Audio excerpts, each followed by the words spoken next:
Hi, this is Rick Levine for Tarot.com, here today to talk with you about the Sagittarius new moon on November 29th. It's at 4:18 a.m. Pacific time, and this is a very interesting new moon because if it's true that all new moons represent the beginning of a new phase, a new emotional cycle, this one has that in spades.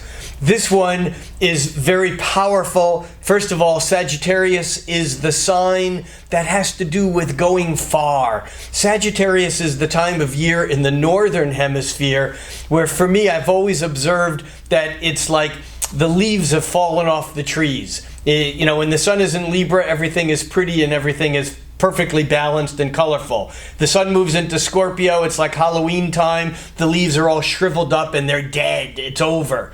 But by Sagittarius, there's no leaves left on the trees, which means you can see forever.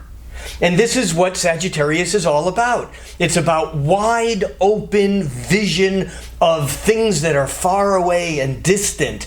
And so this new moon in Sagittarius allows us to look at our lives and see out into the distance, which is very exciting, especially because we have in Sagittarius, we have Saturn, which says make it real, and we also have Mercury, which gives us the ability to communicate what it is that we're seeing or dreaming or imagining. So this new moon is very significant. However, it's square 90 degrees to Neptune, the planet of dreams and imagination.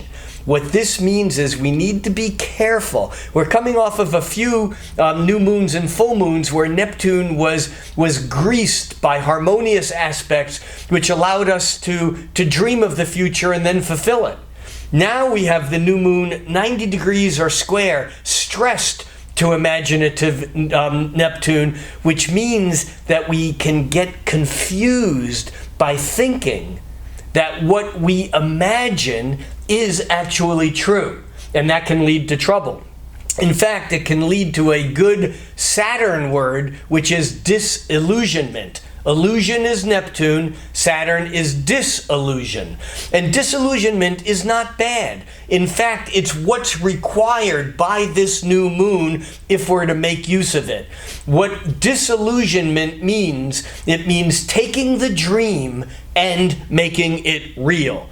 Making the illusion separate from the reality so that we can actually precipitate the dreams of illusion down into real life and make them happen. And I think that we have the ability now to do that, even though there are some deeper stresses that are still at work. The fact is that this new moon opens it up and invites us to step through as long as we pay attention to the difference between fact and fantasy. For Tarot.com, I'm Rick Levine.